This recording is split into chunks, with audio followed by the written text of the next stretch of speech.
Court records provide a clue about what may have happened to the body of Heather Kelley, the mother of 8 who disappeared months ago in Kalamazoo County and is presumed dead. A witness told police that the boyfriend accused in her murder admitted to killing her and disposing of her body in a dumpster.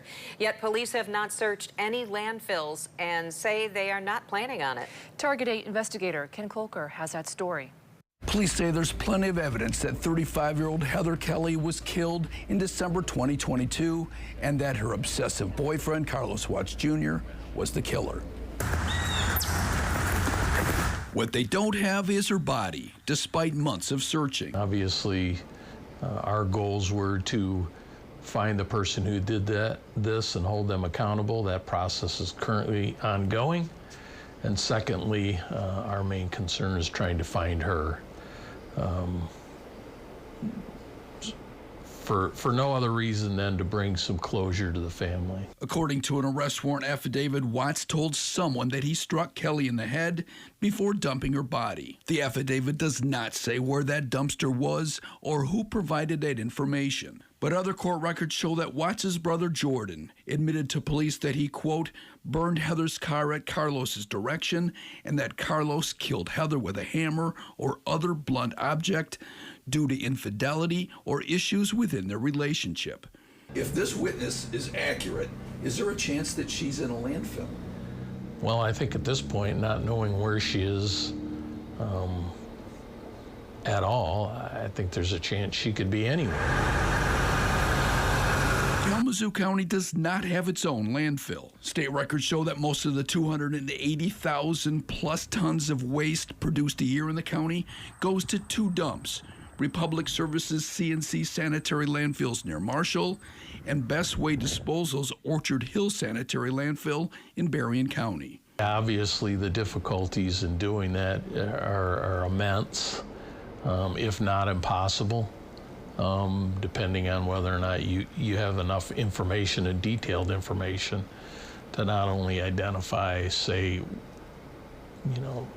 what landfill, but where, when, and I'm not sure we have those details.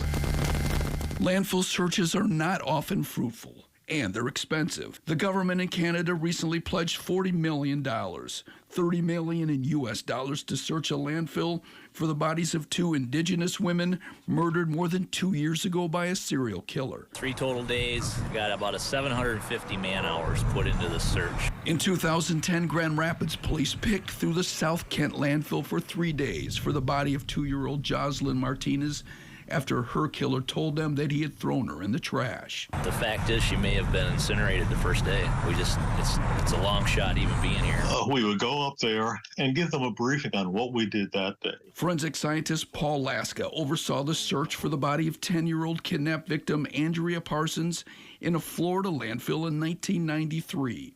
Dozens of searchers, a month of digging, 4 cadaver dogs, and a pretty good idea where her body should be, if it was there at all. Landfills, he says, keep good records of where they bury their trash. They were able to determine that she should have been about 12 foot under the land surface. The dogs found other human traces, including a bag of hair from a barbershop. I mean, does it make sense? And if the body's thrown in the dumpster, does it make sense to be searching the landfill? Yes, yeah. That's what we went on. That's what we had to go on. In the back of our minds, we didn't think she was there. We felt it was a necessity for us to do it, though it was morally the right thing for us to do. That we could not leave any stone unturned. Even months later, he says, it's not too late to search. But the bones are still going to survive. And with the bones, you're still going to have scent. So that should still work for the dogs.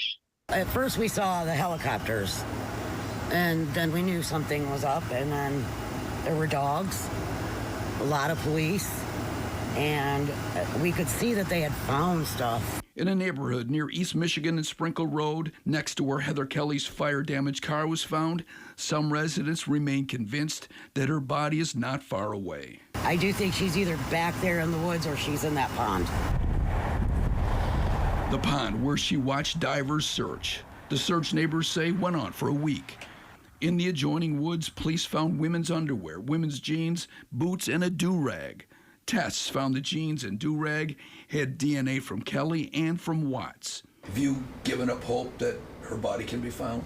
No, absolutely not. I can tell you that as recent as last week, we were still searching for her. Watts maintains his innocence. He's expected in court on September 9th to determine if he'll stand trial for murder. I'm Target 8 investigator Ken Kolker.